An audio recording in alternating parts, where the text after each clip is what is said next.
Ladeira Bausch, o seu podcast sobre dança.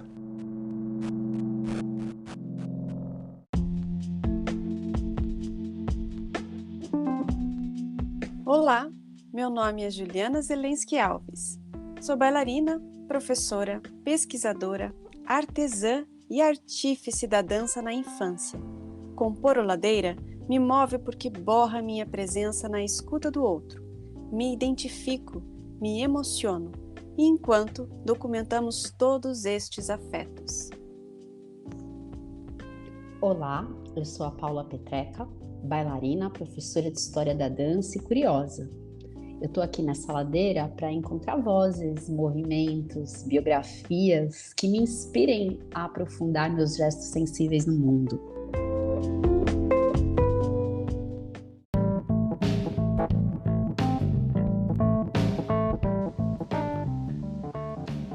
Ladeira Bausch é um encontro semanal para mover pensamentos de corpo. Um podcast que se propõe a horizontalizar a dança na sua vida, para a dança horizontalizar você. Toda segunda-feira, um novo episódio com temas para dar voz a uma dança mais perto de você, contando o que nem sempre vai para a cena, sem glamour e sem mito.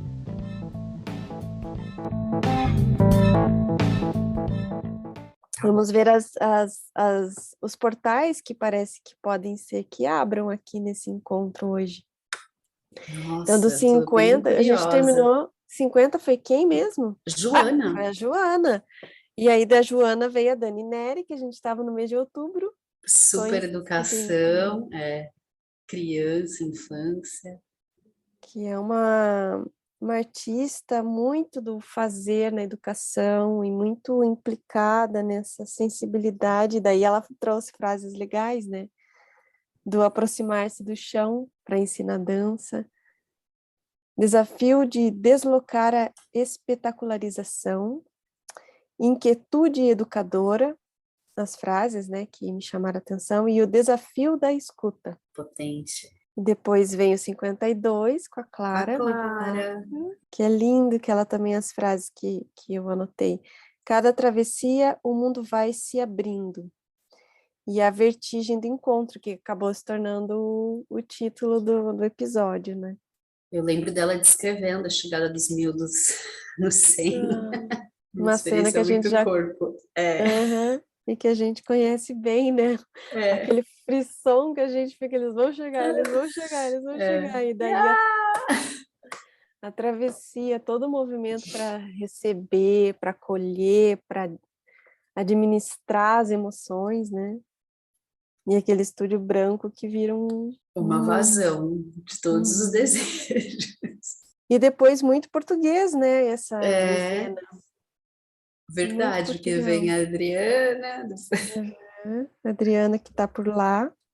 E falou bastante, né, de curadoria já, do pensamento dela, continuar propondo arte contemporânea, dança contemporânea lá na Casa da Dança. E as frases que me chamaram a atenção, que é algo que está ecoando para mim, que é esse criar contexto, invenção de corpo, materialidade do corpo e formar comunidades. Uau, que lindo formar comunidades, está urgente mesmo. Eu acho que tem tudo a ver com inventar corpo, é também formar comunidade, né? E com a nossa conversa em off dessa semana. Exato. E com criar contextos. Quem é que está na mesma sintonia que a gente? Massa. E depois, ainda portuguesado, vem a Tereza Fabião. Tereza, projeto lindo, a militância pela visibilidade, né, dos soros positivos, como mulher também, né, se abrir essa vulnerabilidade como um projeto poético, educativo também, né, eu lembro que ela falou muito dessa relação educacional inspiradora. E essa frase, centelha de vida, eu anotei aqui, mas eu lembro muito bem que ela falou que ao se admitir, assumir e expressar para o mundo o lugar dela, ela encontrou essa centelha de vida para existir, né? Porque enquanto fica ali escondendo, lidando, né, menosprezando, diminuindo, ou Invisível. invisível, puxa, não tem mesmo essa faísca, né? Não tem, porque faz parte. A voz do vírus, porque eu acho que aí também Ai, a essa gente, foi uma das descrições agora que, nossa, mas não que mais me atravessou, porque todas são potentes, mas essa foi muito especial. porque é muito íntimo também, né? Ela tá muito, tava, não sei agora, mas estava muito implicada no processo e da criação que ela estava envolvida.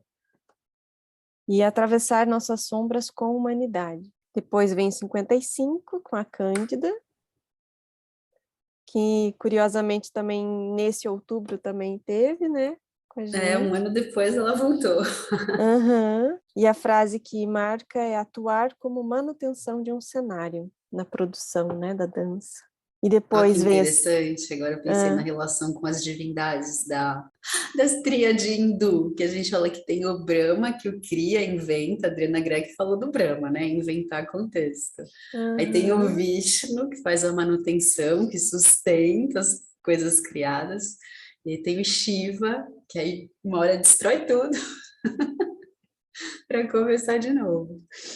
Acho que eu sou Olha, shivaísta, botando ladeira abaixo. depois 56 vem o Maércio, meu Deus, que delícia, né, de Maércio, tão episódio. parceiro. Tinha que ser assim semanal também um É, quadro do Maércio. As frases, né? Porque foi difícil de escolher. A complexidade são relações não controláveis. muitas. Até foi difícil de escrever, que eu risquei aqui. Eu pensei, não, na hora eu vou saber o que que é. Mas eu acho que está em relação a isso. Quando não tem como controlar, né? A complexidade, ela é cheia de sinapses e relações, né? Não tem controle do que e quando e como vão cruzar essas relações. Intenção de agir e desejo de agir.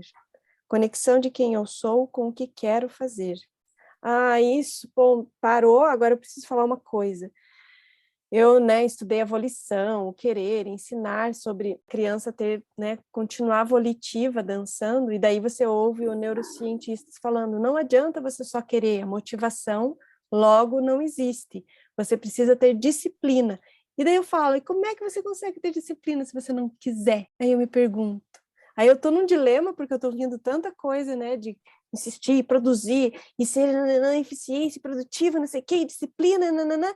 E daí o que que você quer? Se você não sabe, daí hoje eu estava escrevendo e consegui delimitar algo assim, tipo, quando você tem algo nas suas mãos, você visualiza e materializa aquilo que você quer. E aí você consegue tirar de si o foco de ser o objeto de algo, mesmo que você se coloque como objeto de algo. Não, você se distancia e aí você consegue ir na disciplina desse querer sempre encontrar-se com você e com o teu objeto de querer, é que você vai tendo consistência do teu objetivo e da tua prática e da tua disciplina. Porque se você é o objeto e você é o seu querer, você não se distancia disso e você se confunde e não consegue produzir. Total. Eu estava te ouvindo e estava pensando em método também. Muito por conta da relação com o yoga, né? Uhum. Porque o yoga tem momentos assim, ai, quero muito, vou e, nossa, chega essa semana é a semana que eu pratico mais, né? Posturas de retroflexão, que é mais desafiador para mim, abrir o peito. E aí a única maneira de eu me manter constante é saber que, ai, não, primeiro eu vou fazer as babies, primeiro fortalece a parede frontal, depois as babies. Tipo, tem um método, e esse método que tem a ver com a disciplina vai abrindo o corpo e também alimentando o desejo. E aí, então, Oh. deixa de ser sobre, eu tenho, dificuldade disso, porque aí eu vou criar. Aí você achei interessante mais dessa distância, porque a hora que eu começo a abrir, já não é mais o corpo que eu conheço, já é um corpo outro, sendo o mesmo.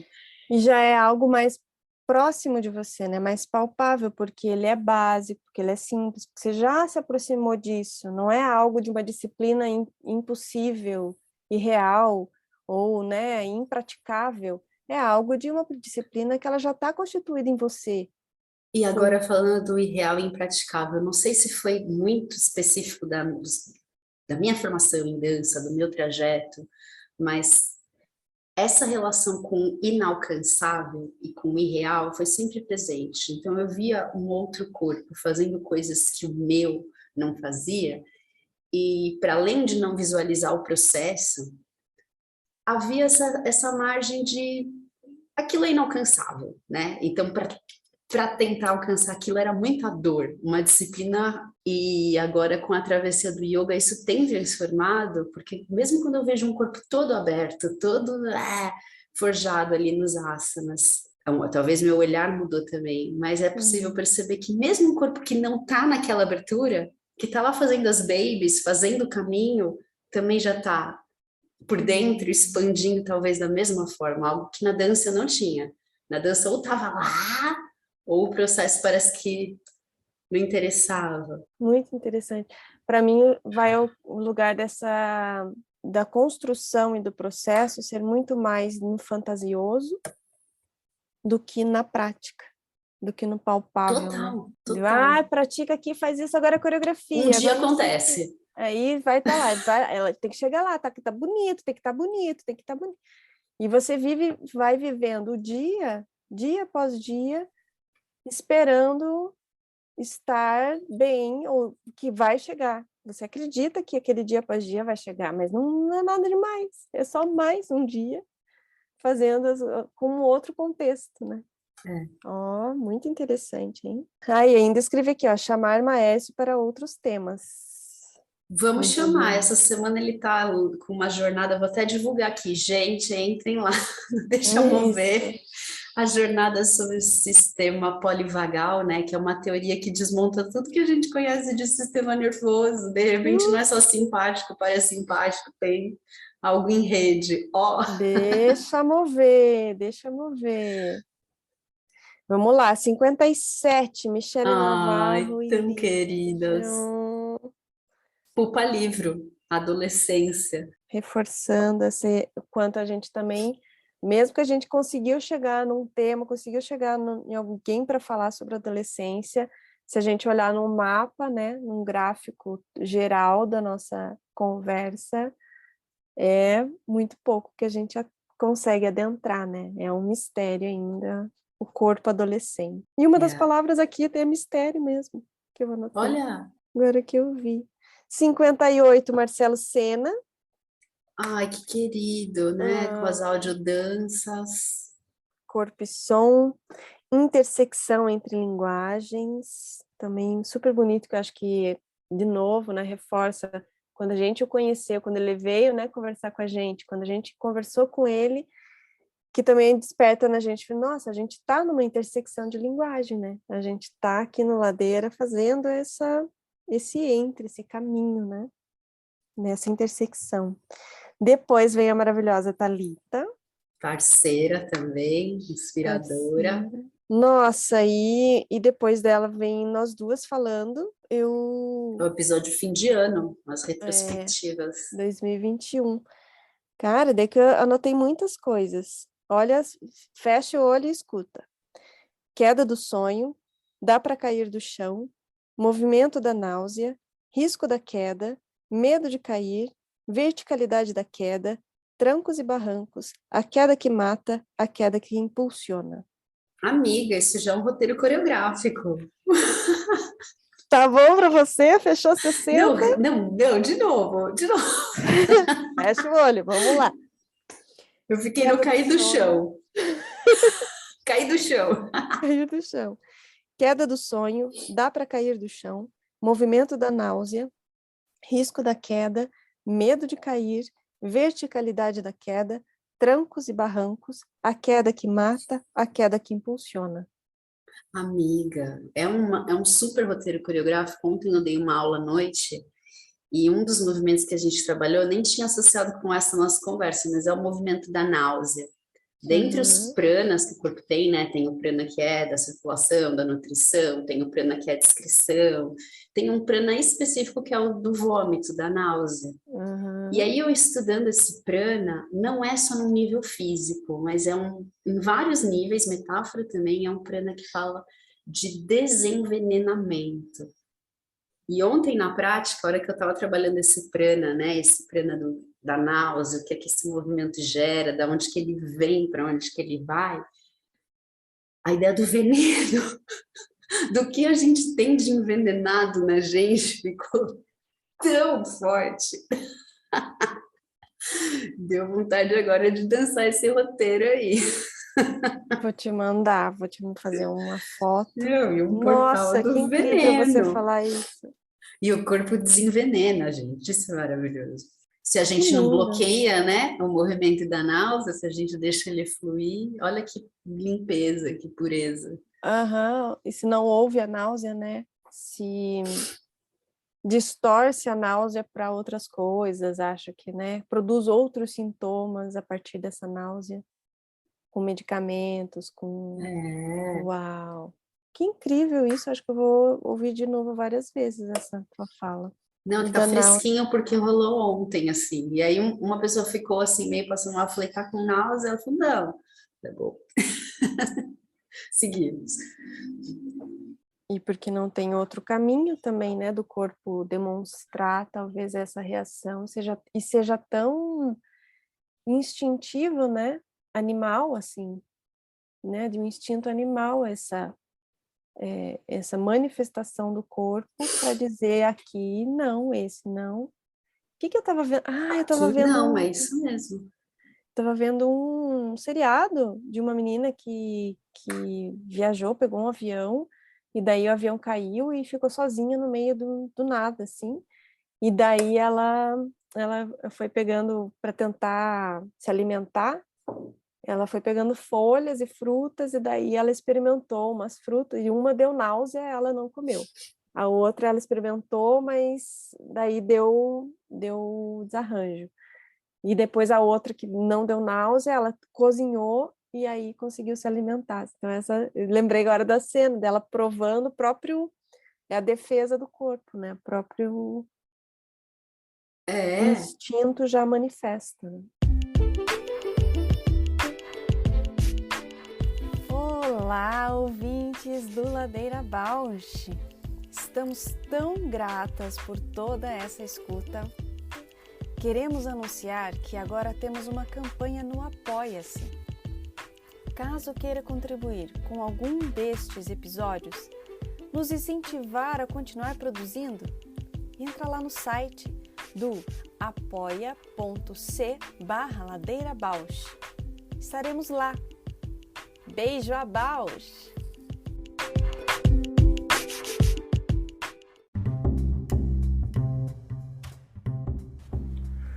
Ladeira Bausch, o seu podcast sobre dança. Bem-vinda! Bem-vinda, tem duas. Ai, gente, a música de vocês é muito legal. Que delícia saber minha... disso! É, porque eu me lembro da minha professora Emília Freire, não sei se vocês conhecem, ela é aqui de Pernambuco. E a Ana Emília, ela sempre falava algo parecido com a gente. Não era bem na ideia da música, mas era muito parecido na questão do Pina Bausch e tal, de debater essa questão da movimentação. Quando eu escutei, eu vi o videozinho, aí na hora assim, eu comecei a lembrar, né? Porque a Ana Emília é super loucona, sabe? É uma mulher bem extrovertida. Qual o nome de vocês? Porque eu não sei ainda, né? Eu sou a Juliana, que conversei contigo. Juliana, sim. Eu sou a Paula, estou em São Paulo, a gente está em lugares diferentes. Prazer te receber né? aqui. A internet permite, né, que a gente consiga dialogar de espaços diferentes, isso é muito bom. Eu também agradeço muito que você tenha se manifestado para vir conversar conosco, criar uma pauta aí que a gente está sempre aberta para ouvir. E seja muito bem-vinda nessa ladeira que agora é sua, que você pode se apresentar, contar de você e dizer quem é você nessa ladeira. Isso, essa ladeira, eu estou na metade da ladeira.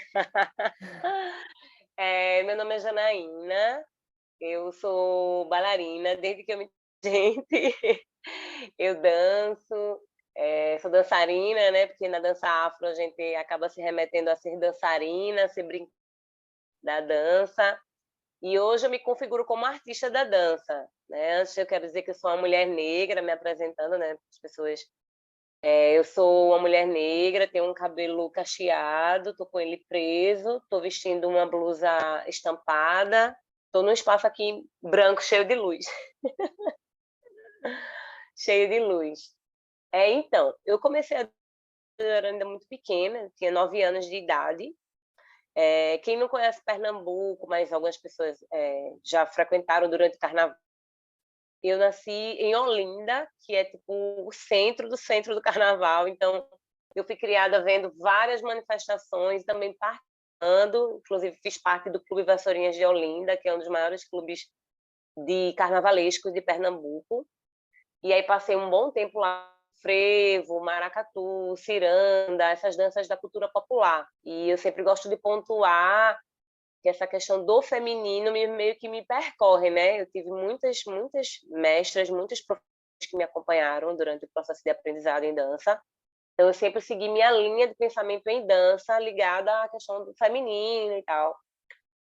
Eu cheguei até Ladeira Bausch, nessa perspectiva de dialogar com outras mulheres em espaços diferenciados e diferentes. Depois que eu passei por esse longo processo de 6 anos de formação em balé clássico e dança contemporânea, mesmo eu continuo ainda na cultura popular, eu tenho um grupo de dança, que é um coletivo, a nossa coletiva de dança. A gente tem um trabalho na perspectiva popular, com a base dança contemporânea, uma base no balé clássico, um pé bem grande no balé. Nos últimos anos, eu comecei a acampar essa pesquisa em dança afro e senti a necessidade de olhar a dança afro numa perspectiva de mulher negra e que dança, que está nessa dança, acompanhando a dança nacional, e estudei e estive sempre perto de muitos estudiosos, Helena Katz, Marcelo Sena, Marília Ramos, uma série de pessoas que foram colaborando com o meu processo de desenvolvimento, mas eu precisava chegar perto dessa ancestralidade, dessa afro. Quando eu desenvolvi em 2018 o primeiro protótipo da pesquisa e comecei a traçar um caminho.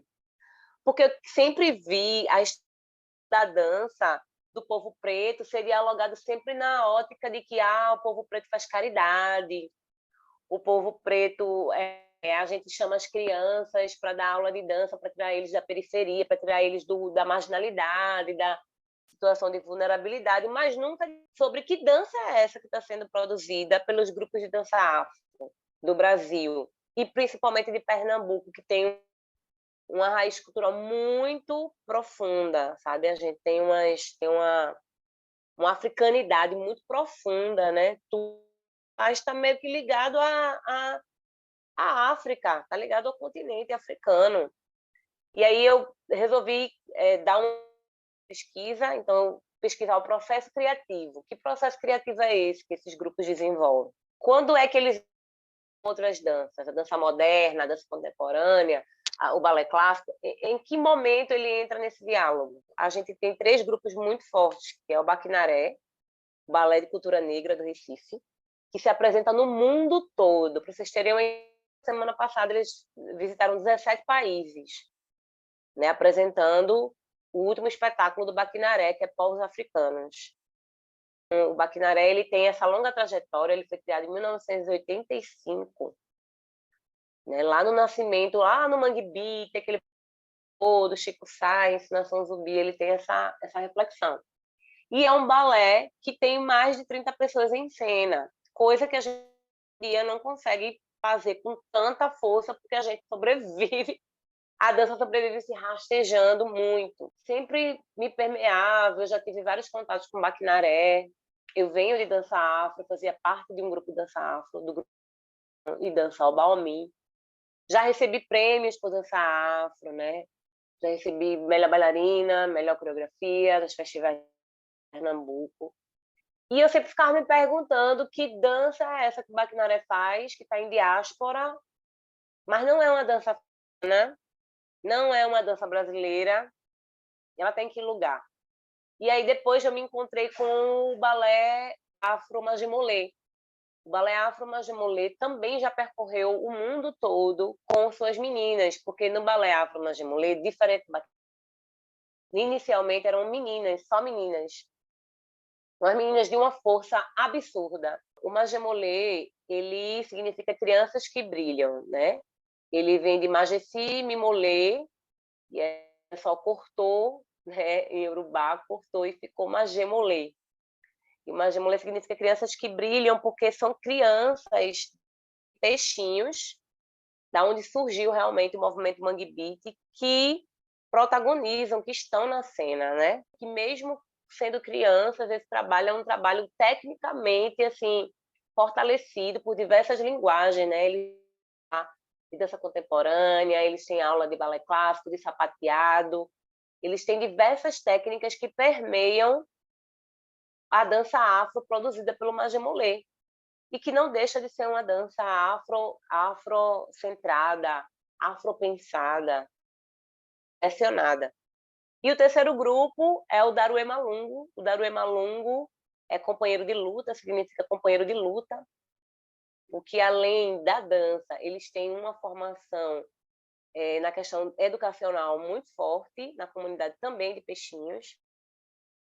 E é um grupo que está diretamente ligado ao movimento Mangue. Gilson Meia-Noite, que é mestre de capoeira, ele foi uma pessoa que participou diretamente do movimento Mangue Beat, participou diretamente do movimento armoreal, por meio do Balé Popular do Recife.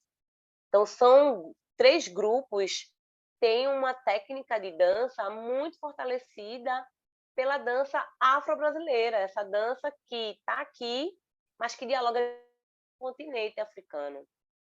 E aí, o mais curioso é que vê-los em cena, mesmo sendo grupos de dança afro, a gente que tem danças afros aí, tem várias linguagens.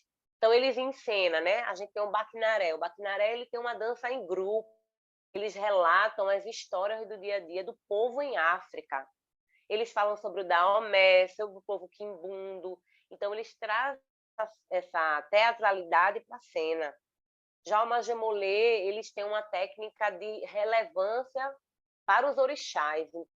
A dança do plantio, a dança das espadas, o maculelê, então eles trazem para a cena essa dança, que é baseada nas técnicas que eles desenvolvem, mas que bebem de outros espaços. Então, eles vão até terreiro de candomblé para poder pesquisa, eles vão até outros grupos de dança para poder fomentar essa pesquisa.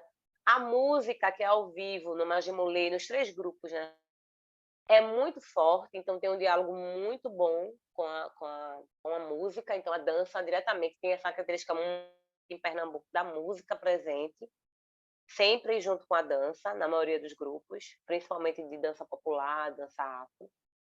E o Darué Malungo, ele já tem um princípio da capoeira, então eles foram criados baseados na capoeira, né? Quando a capoeira adentrou Pernambuco de novo, a capoeira era proibida, né? Logo em seguida, quando ela voltou a ser permitida nos espaços, a capoeira ela teve ela deu esse fortalecimento para a dança afro, foi ela que conseguiu criar mestres para produzir a dança afro, tanto que todos os mestres, Gilson do Majemolê, Gilson do Darué Malungo e o Biraci Ferreira do Baquinaré, todos tinham trabalho com a capoeira. Então, a pesquisa, todo o material dela está no Instagram, né? Todo o material e de acompanhamento de como é que ela foi produzida está no Instagram, Pesquisa Dança Afro PE.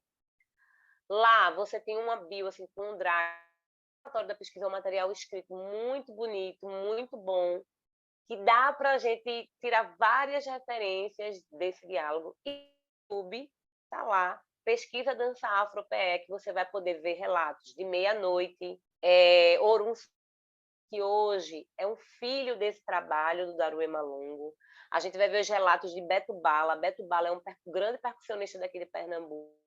E ele fala dessa história da relação com a dança, de como é que a percussão escreve, como é que a dança escreve a percussão. Isso é muito interessante assistir o vídeo de Beto Bala, porque para quem dança, consegue ver ali é interseccional, né? Uma relação de diálogo entre uma coisa e a outra. Esses 3 grupos, a gente que vem do balé, a gente que vem de uma outra formação, a gente vê uma coisa super importante nos 3 grupos. Esses 3 grupos são 3 famílias pernambucanas, né? 3 famílias. Tem uma família no Majimuli, no Baquinaré, e uma família no Daruemalongo. E não é uma família de pessoas que se encontraram, é uma família consanguínea mesmo, de sangue. O pai, a mãe e o filho lideram o grupo. O pai, a mãe e a filha que coordenam o grupo. E esses grupos são a referência para a cultura pernambucana. Ali forjaram diversos bailarinos que estão no Brasil e no mundo, dando aula e repassando todo o conhecimento que tiveram. E aí, por isso que essa pesquisa ela aconteceu para dar esse tchan de dizer, olha, a dança afro não está aqui só para resgatar vidas, ela está aqui porque ela tem um diálogo próprio. A dança afro ela é minimalista, ela tem teatralidade, ela tem um enredo dramático, né, que conta a história. E aí a gente lembra dos grandes balés, né? Gisele. Aqui em Pernambuco, para os grupos de dança afro, o grande enredo que a gente tem romântico é o plantio, a coreografia do plantio. Os grupos de dança afro de Pernambuco dançam a coreografia do plantio. Mas por quê? Porque ele é um enredo que, obrigatoriamente, está nesses espaços, porque a relação do povo preto, do povo de África, está ligada aos elementos da natureza. A terra, a água, o fogo, o ar.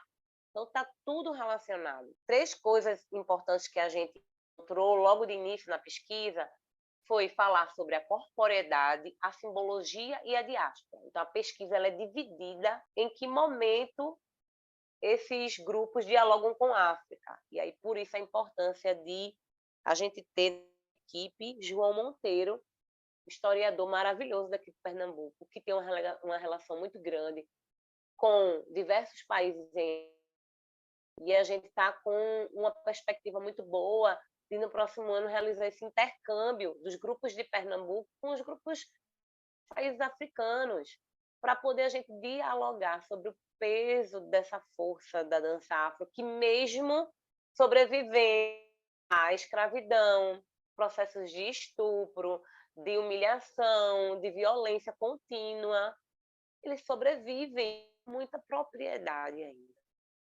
Eu ia te perguntar bem isso mesmo, porque aqui em São Paulo, Sudeste, a gente, quando fala de dança afro, faz muito a referência à sistematização da Mercedes Batista, né? Sim. Então, é bem interessante ouvir tua perspectiva, que traz outras vozes, outros nomes, e do que a gente conhece de Mercedes Batista, essa relação com tanto com a mitologia dos orixás, quanto com as qualidades rítmicas, as qualidades de movimento, né, e dos elementos da natureza, é muito presente, e ela criou mesmo, né, balés que iam nesse sentido narrativo de contar a história desses orixás, dessa cultura, que é bem interessante.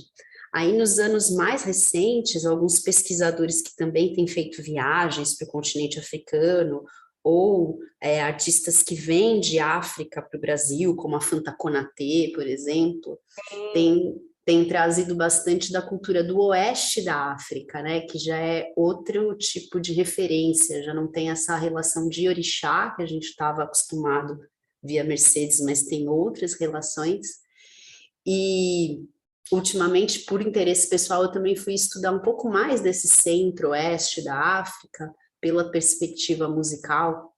Eu estudo com frequência com um historiador chamado Rafael Galante, e ele traz a perspectiva não só narrativa, né, no caso da música, mas também ritualística, a questão do transe, né, que como estado de corpo, pensando numa relação até com a dança contemporânea, faz muito sentido pensar o transe como um estado de corpo.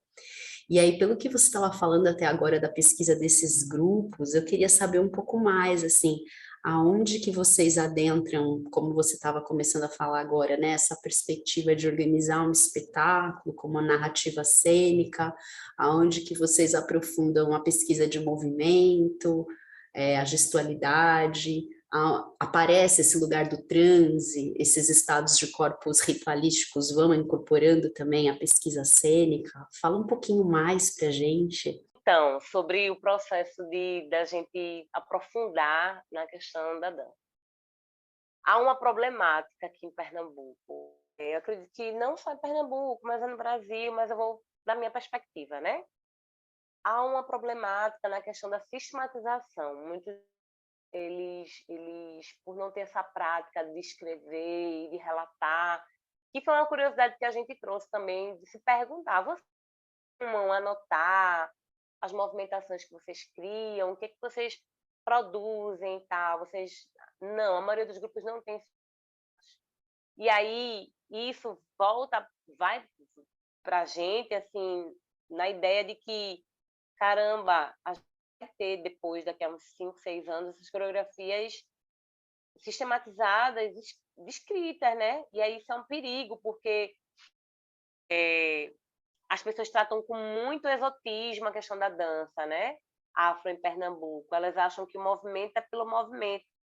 E quando você falou da questão do oeste da África, os grupos de Pernambuco, eles no início, lá em 1900 até 1990, eles se preocupavam muito em relatar as danças dos orixás. Mas depois eles começaram a perceber que a dança dos orixás, de certa forma, estava indo para um campo do folclorismo, do ficar... vocês estão trazendo uma teatralidade para uma coisa que é de incorporação, né?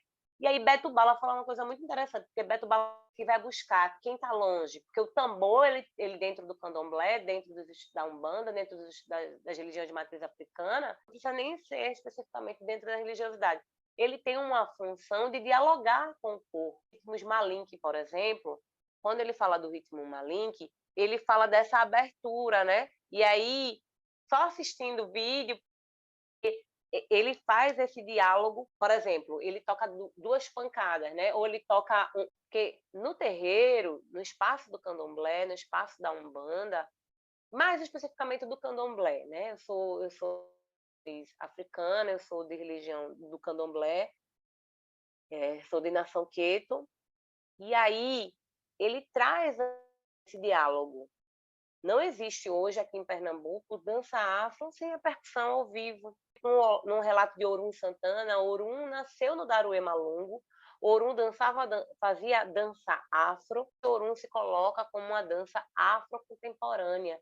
E aí, quando você fala de Mercedes Batista é uma grande referência à dança, principalmente feminina, porque dentro desses grupos, eles se baseavam em dançar uma dança que estava ligado a Oxóssi, que estava ligada a Ogum, a Xangô, mas que pouco dialogava com Oxóssi, que dialogava com Yansan, que dialogava com Obá.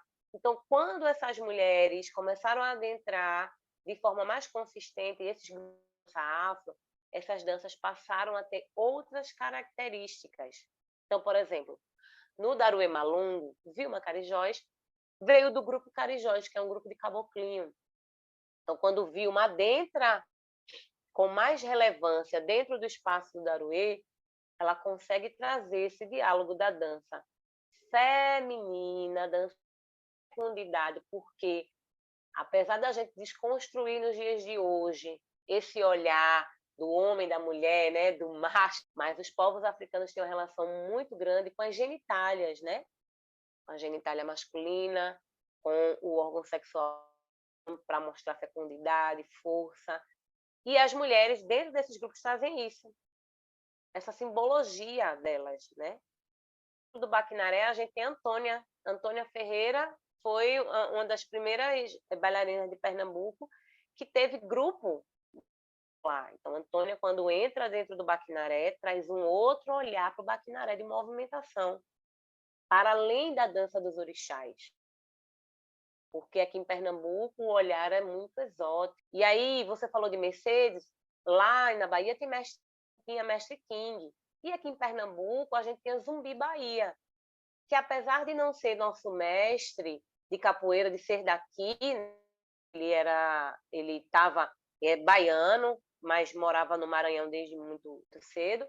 Zumbi, Pernambuco, foi a pessoa que fez com que os grupos conhecessem a Mercedes, que os grupos dialogassem com o Mestre King, com a dança feita pelo Mestre King na Bahia. Então, foi ele que, por meio da capoeira, trouxe essa referência de King para Pernambuco.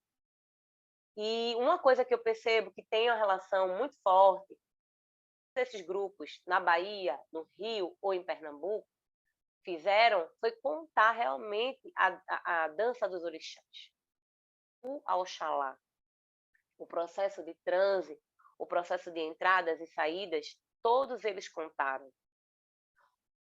Pernambuco hoje passam por esse momento de metamorfose, de sair, que eu não gosto da palavra evolução, nem de desenvolvimento, mas é do processo de metamorfose, não, de metamorfose, de sair de um lugar e ir para o outro. Eles pararam de construir apenas que parte do processo de transe apenas, mas do diálogo do tambor com o corpo, porque uma coisa super bonita que eu reforço num dos vídeos é que o tambor vira uma extensão do corpo, o corpo é um tambor. As meninas do Majemolê, por exemplo, aqui tem um grito muito bonito quando elas vão, o corpo dialogando com o tambor, que são características do povo inqui, do povo voodoo, do povo que tem essa relação com a dialética, com a dialética do dialogar dançando. E os gritos muito fortes. O Baquinaré, o Balé de Cultura Negra, ele conta muito do dia a dia. Então, você dança do homem e da mulher, dessa coisa sexual, dessa coisa erótica, essa coisa, sabe, que tem uma ligação de idade. Eles têm muito forte isso na cena.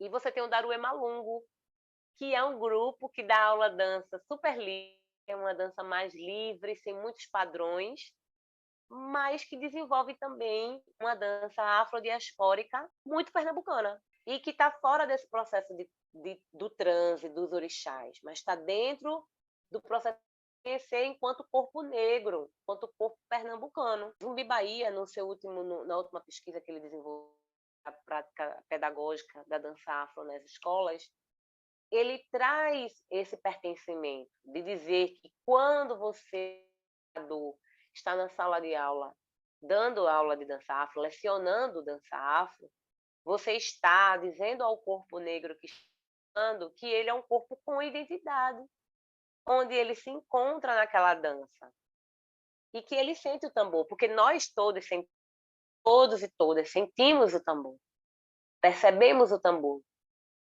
E a dança afro está ligada diretamente a isso. Meu companheiro, Emerson Coelho, ele está fazendo uma pesquisa sobre os maracatus, o toque do maracatu estrela brilhante de Igaraçu, que é o maracatu do Brasil, e ele já traz isso na pesquisa dele, da relação da corporeidade desse corpo com a música, e que a gente precisa aprofundar melhor para entender geneticamente que relações são essas que faz com que a gente entre em contato com aquele couro, porque a maioria dos nossos instrumentos de dança afro são instrumentos que têm couro, né? Couro de bode, couro de vaca, e com a mão, essa mão que interliga e que chama o orixá dentro do terreiro. Toda aquela energia dentro do terreiro é que chama o orixá. E quando eu toco,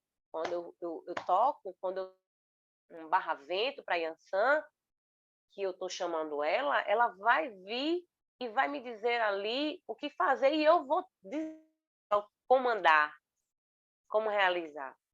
Então, é muito forte esse diálogo, por isso que a gente não deixou de ouvir também os músicos, os grupos de dança afro, e a gente vem nessa perspectiva de, para além de realizar o intercâmbio da pesquisa, para esmiuçar profundamente esse diálogo, a gente quer montar uma exposição A gente já vai fazer essa divulgação. Cada grupo tem as suas atividades, então a gente vai aprofundar melhor esse debate. Mas dentro da própria pesquisa tem um material muito grande. A gente até teve que limitar muita coisa, porque senão ia ficar muito grande. A gente teve até que limitar muitas informações. O nosso documentário, que é o documentário da pesquisa, vai ser lançado no dia 29 de novembro. São 3 documentários. O documentário é corporeidade, o outro é simbologia e outro é diáspora. Então, para cada temática, está falando em determinados vídeos sobre a corporeidade, a simbologia e a diáspora, de cada grupo, de cada movimentação, e vai relatar um pouco da trajetória da Afro em Pernambuco. Os principais atores, principais nomes. Incrivelmente, essa questão dos tambores, da relação com a música, essa outra perspectiva, né, para além da relação com os orixás, eu acho que é fundamental da gente conhecer mais, estudar mais. Que bom que você vai citando os nomes, já vamos procurar aí os vídeos do Mestre Bala, do Gilson, divulgar no podcast também. O próprio documentário está organizado da maneira como eu estava elaborando a minha pergunta, que é esse papel do corpo, né, do corpo para si, da dança, e essa relação com a sociedade, assim, porque eu acho que diferentes linguagens, diferentes modos de dançar vão construindo também lugares, né, no mundo, perspectivas, lugares, identificações. Corporeidade, né? Isso. Eu vou acrescentar, porque assim, quando a gente está falando isso, a gente tem que ter basicamente onde é que esses corpos estão. 2 grupos são de Recife, tá? Um é de Chão de Estrelas, o outro é de Peixinhos. Eu falo sempre tudo muito perto. Chão de Estrelas é muito perto de Peixinhos, mas Chão de Estrelas é Recife, Peixinhos é em Olinda. A gente tem outro grupo que também está mais para cá, mas aquela mesma é em Recife também, que é o Baquinaré. Então está todo mundo no mesmo espaço geográfico, mas que dialogam com comunidades diferentes. Então, Peixinhos é uma comunidade que está numa linha de pobreza muito grande. Dentro dos índices de desenvolvimento, ela está lá na 8ª posição, ela sempre está ali naquele lugar.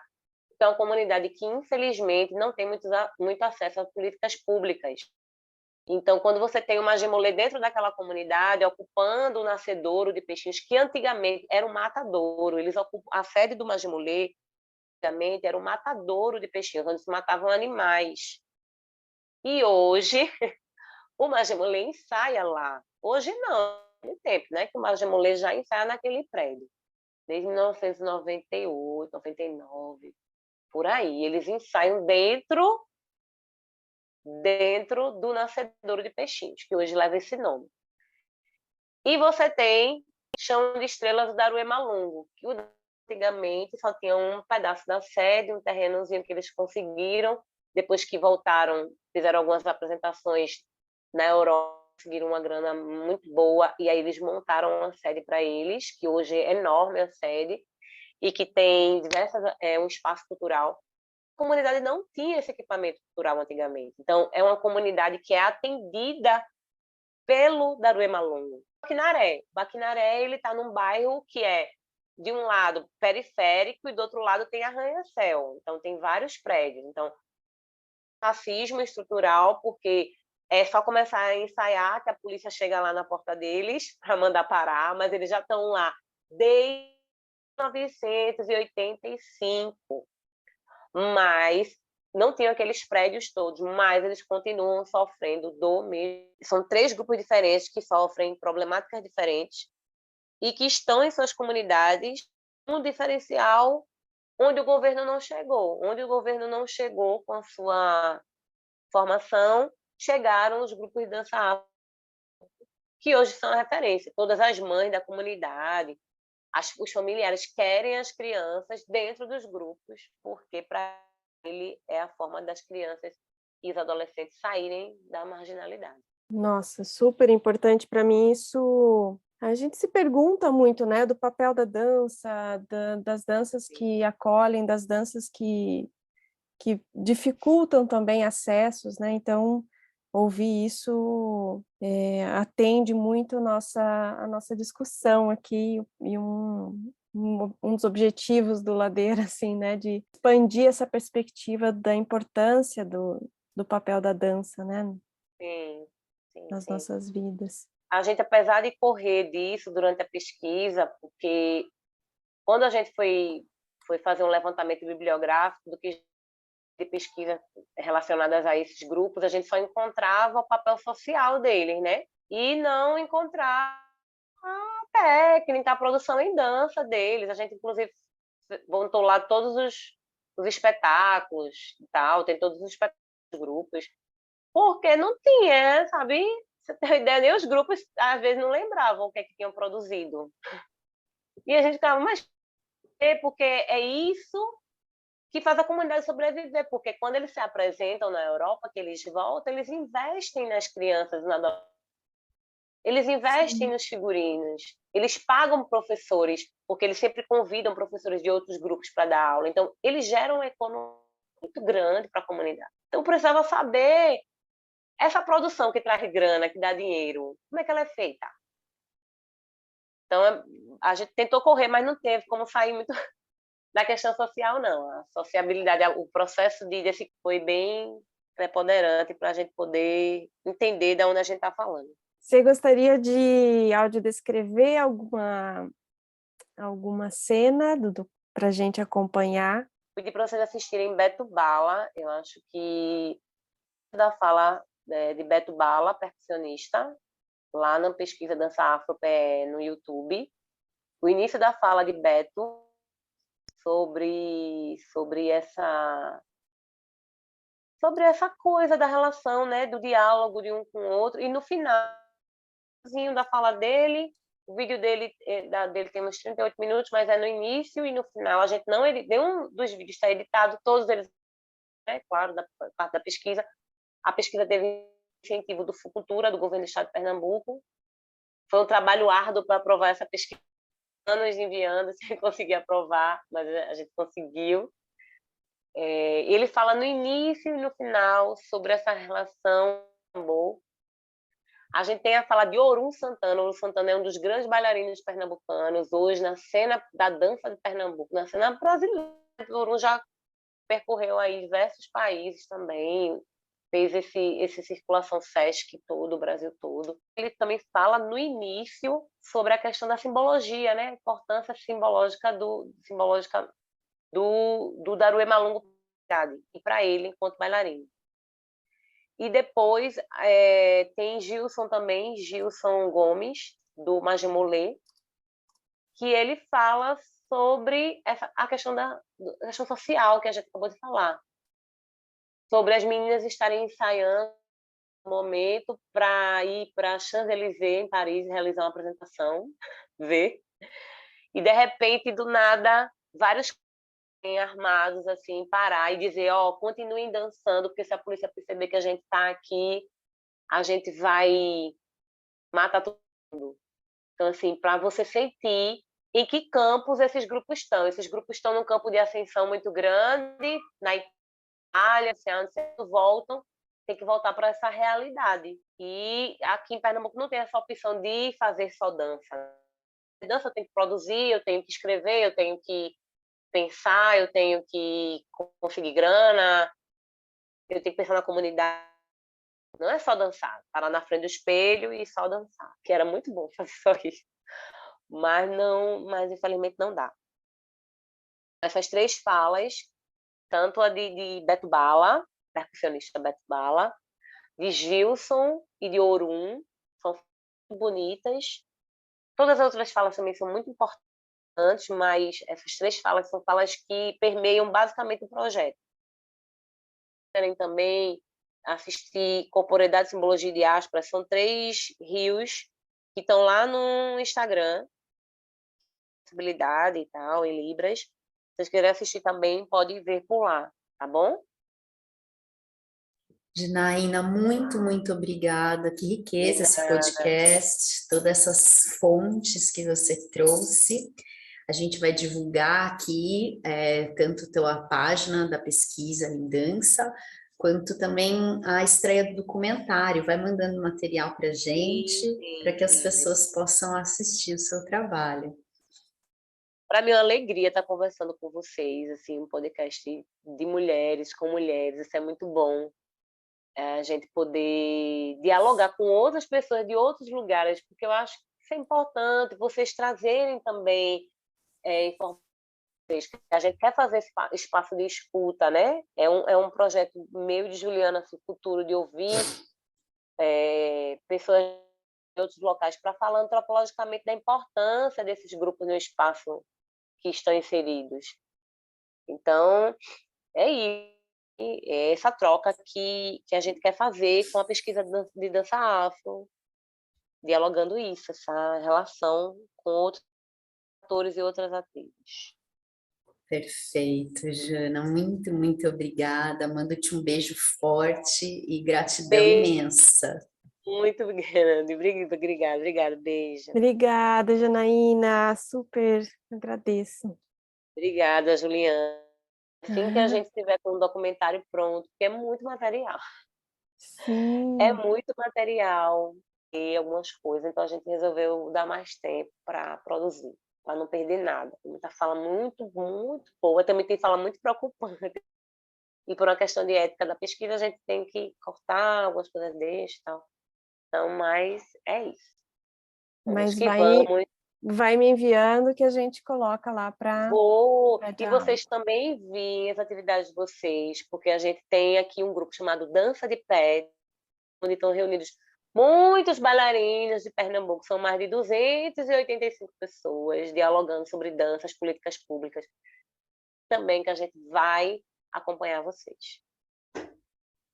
Maravilha, tá feita a ponte. Tá bom.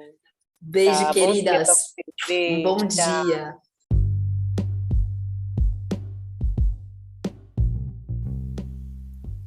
O Ladeira Bausch é uma produção independente por Deusas Produções. Curadoria, gravação, edição de som e capas por Juliana Alves e Paula Petreca. Voz da vinheta de Fernando de Proença. Produção fica a encargo de Moira Albuquerque.